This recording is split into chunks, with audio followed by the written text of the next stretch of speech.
नमस्कार, आप सभी का स्वागत है आपके अपने ऑनलाइन प्लेटफॉर्म हिंद संस्कृतम पर। आज से हम लोग पुनः जो है करंट अफेयर्स की क्लास करेंगे। कुछ दिनों के लिए बंद हो गई थी, थोड़ी सी व्यस्तता थी, इस वजह से क्लास आपकी जो है बीच में बंद थी, लेकिन आज से आपको पुनः क्लास मिलनी शुरू हो जाएगी। तो आइए देखते हैं कि पहला जो है आपका कौन सा जो है क्वेश्चन है। और देखिए इसमें हम लोग करेंगे क्या कि जो करंट के वन लाइनर क्वेश्चन होते हैं उनको करेंगे, ठीक है। मैं आपको 10-20 इस तरह से डेली करंट अफेयर्स दूंगा और यह क्लास आपकी सुबह 6 बजे से रहेगी। कितने बजे रहेगी? सुबह 6 बजे आपको प्राप्त होगी, ठीक है। तो आए हम लोग अपने क्लास को करते हैं, फिर देखते हैं कि क्या है इसमें। देखिए पहला क्वेश्चन देखिए, कहा है कि राष्ट्रीय टीकाकरण दिवस हर साल 16 मार्च को मनाया जाता है। कब मनाया जाता है राष्ट्रीय टीकाकरण दिवस? तो 16 मार्च को मनाया जाता है। ये क्वेश्चन आपका मिला। हरियाणा सरकार ने महंगाई भत्ता 46% से बढ़ाकर 50% किया है। हरियाणा सरकार ने महंगाई भत्ता 46% से बढ़ा करके कितना कर दिया? 50%।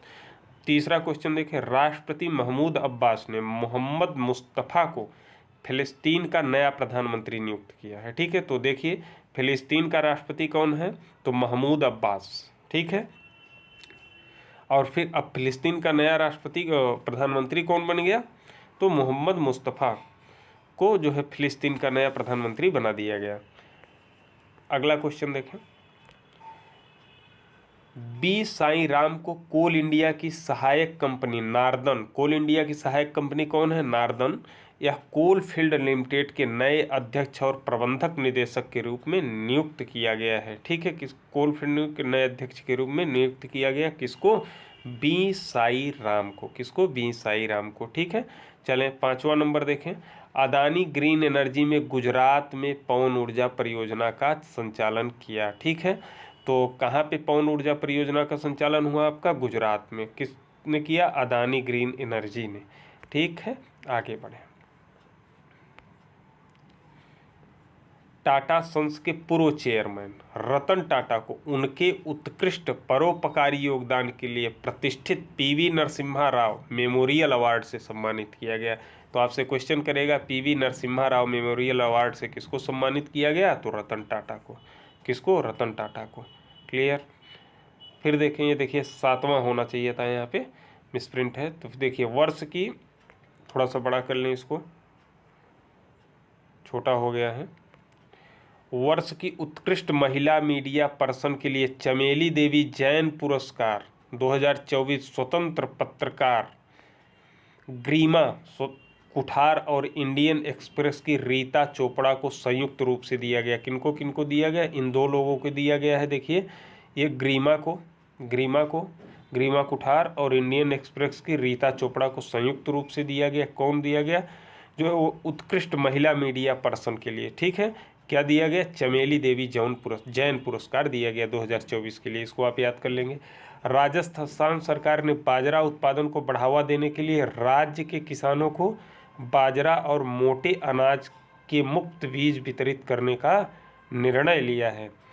तो किस सरकार ने जो है अनाज, जो है मोटे अनाज के लिए जो है बीज वितरण करने का निर्णय लिया? तो राजस्थान सरकार ने। इसको जो है, जो ये मोटे अनाज वितरित होते हैं, इसको श्री अन्न नाम से भी जाना जाता है। किससे?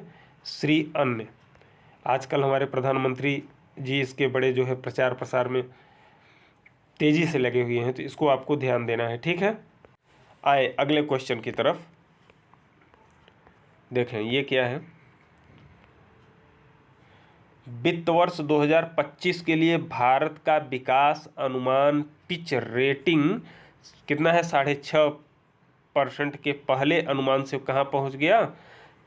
7% कर दिया गया है, ठीक है। इसके अतिरिक्त उनसे चालू वित्त वर्ष में विकास दर कितना हो गया? 7.8% तक पहुंचने का अनुमान लगाया गया है। किसने अनुमान लगाया? फीच रेटिंग ने। कितना अनुमान लगाया? 7.8% का अनुमान लगा लिया है, ठीक है। फिर देखिए 15 मार्च को केंद्रीय रक्षा मंत्री राजनाथ सिंह ने दिल्ली के छावनी में नौसेना के नए हेडक्वार्टर नौसेना भवन का उद्घाटन किया। किसने नौसेना भवन का उद्घाटन किया? कब? 15 मार्च को। किसने किया? राजनाथ सिंह जी ने, ठीक है। ये रक्षा मंत्री हैं, आपको पता ही होगा।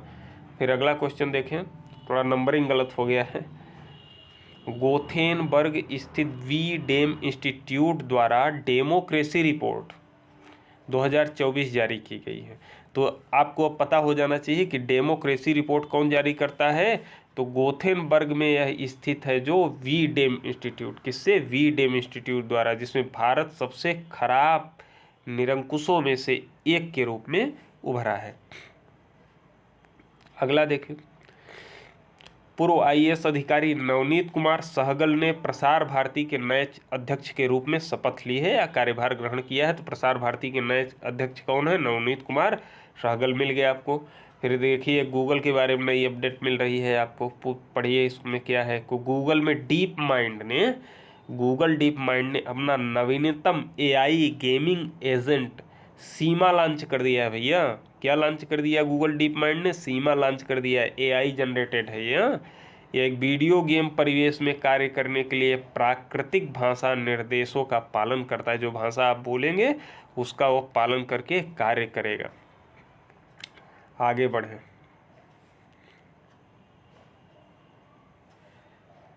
आइसलैंड में रेगजेंस प्रायद्वीप पर ज्वालामुखी विस्फोट हुआ। कहाँ पे हुआ? आइसलैंड, रेगजेंस प्रायद्वीप पर ज्वालामुखी विस्फोट हुआ।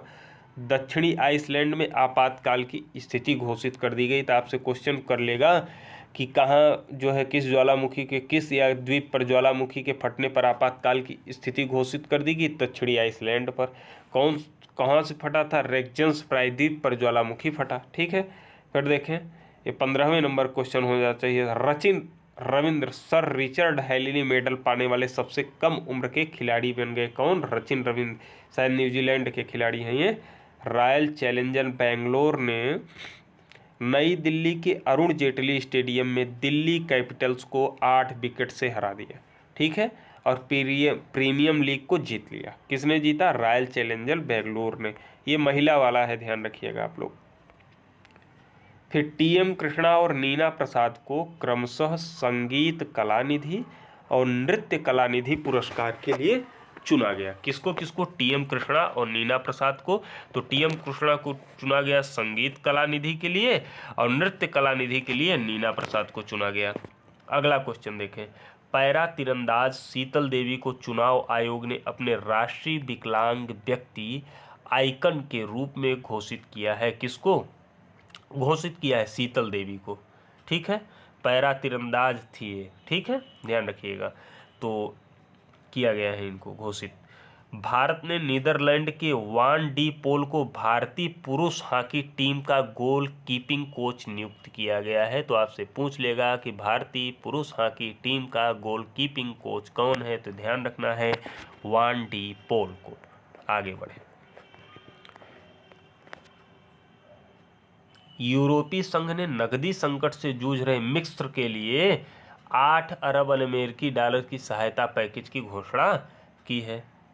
क्लियर है। कोटक महिंद्रा बैंक ने कोटक सिक्योरिटीज, यहाँ ध्यान रखिएगा, कोटक सिक्योरिटीज के वर्तमान एमडी सीईओ जयदीप हंसराज को 1 अप्रैल 2024 से ग्रुप प्रेसिडेंट 1 कोटक नियुक्त कर दिया गया। किसको? सीईओ जयदीप हंसराज को क्या नियुक्त कर दिया? 1 कोटक नियुक्त कर दिया गया। ठीक है, 24 अप्रैल से ग्रुप प्रेसिडेंट 1 कोटक नियुक्त कर दिया गया। ध्यान रखने की वाली बात है। आयुध निर्माण दिवस कब मनाया जाता है? आपका 18 मार्च को मनाया जाता है। नेपाल सरकार ने आधिकारिक तौर पर पोखरा को देश की पर्यटक राजधानी घोषित कर दी, पर्यटन राजधानी घोषित कर दी है। ध्यान रखिएगा।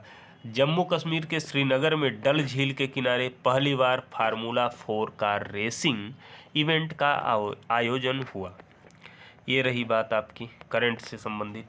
वैज्ञानिकों द्वारा मंगल ग्रह पर माउंट एवरेस्ट से ऊंचा एक विशाल नेक्टिस ज्वालामुखी खोजा गया। ठीक है, कहाँ खोजा गया है? मंगल ग्रह पर माउंट एवरेस्ट से भी ऊंचा विशाल नेक्टिस ज्वालामुखी। कौन सा ज्वालामुखी? नेक्टिस ज्वालामुखी। याद रखना है आपको। देख रहे हैं, DSL ग्लोबल कनेक्टेडनेस इंडेक्स पर भारत की वैश्विक कनेक्टिविटी रैंक 171 देशों में 62वां है, जबकि शीर्ष पर सिंगापुर है। ध्यान रखिएगा। नई दिल्ली में भारत का पहला आयुर्वेदिक कैफे खोला गया। तो आपसे पूछ लेगा कहाँ पे भारत पहला आयुर्वेदिक कैफे खोला गया? तो भारत में। और कहाँ पे? नई दिल्ली में। मुख्य चुनाव आयुक्त राजीव कुमार ने नो योर कैंडिडेट नाम का मोबाइल एप्लीकेशन लॉन्च करने की घोषणा की है। ठीक है, आगे चलें।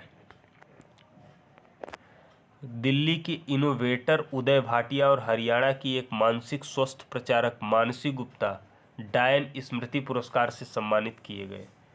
29वां, उड़ीसा के मुख्यमंत्री नवीन पटनायक ने भुवनेश्वर के कलिंगा स्टेडियम में भारत के पहले इनडोर एथलेटिक्स स्टेडियम और इंडोर जलीय केंद्र का उद्घाटन किया है। आगे बढ़े। भारतीय सेना ने एक विशिष्ट तकनीकी unit signals technology evolution and adaption group का गठन किया, जो डिफेंस एप्लीकेशन के लिए आर्टिफिशियल इंटेलिजेंस 5G 6G जैसे भविष्य की संचार तकनीकों, मशीन लर्निंग, क्वांटम टेक्नोलॉजी इत्यादि के शोध एवं विकास पर काम करेगी। तो किसने लॉन्च किया? भारतीय सेना ने। ठीक है, विशिष्ट तकनीकी से कैसा क्या लॉन्च किया है? Signal technology. ठीक है, एवोल्यूशन एंड एडाप्शन ग्रुप का गठन किया गया है, इसको आपको ध्यान रखना है। अगले क्वेश्चन पे चले। भारत की पहली 3FIL पाम प्रसंस्करण इकाई का संचालन अरुणाचल प्रदेश में शुरू हुआ है। तो कहाँ हुआ 3FIL पाम का प्रसंस्करण? अरुणाचल प्रदेश में। अगले क्वेश्चन की तरफ चले। हिमाचल प्रदेश में मतदान प्रतिशत बढ़ाने के लिए चुनाव आयोग द्वारा मिशन 414 अभियान शुरू किया गया। तो आपसे पूछेगा कि मिशन 414 अभियान चुनाव आयोग द्वारा कहाँ घोषित किया गया? तो आपको ध्यान रखना है हिमाचल प्रदेश में। ठीक है, इसके आगे देखें। अभियान का मुख्य उद्देश्य 414 मतदान केंद्रों पर अतिकथम मतदान करना है। ठीक है, इन 414 केंद्रों पर जो होता था वो 60% से कम मतदान होता था, उसी को बढ़ाने के पक्ष में यह आयोग द्वारा जो है 414 अभियान शुरू किया गया है। ध्यान रखिएगा, हिमाचल प्रदेश में। ये रहे आपके जो है लगभग 30-31 क्वेश्चन जो भी थे। ठीक है, इसको आप देख लीजिएगा एक बार और वीडियो को पूरा देखिए, और यदि अच्छा लगा हो तो वीडियो को लाइक करें, कमेंट करें, सब्सक्राइब जरूर करें। धन्यवाद, नमस्कार। मिलते हैं किसी अन्य क्लास में।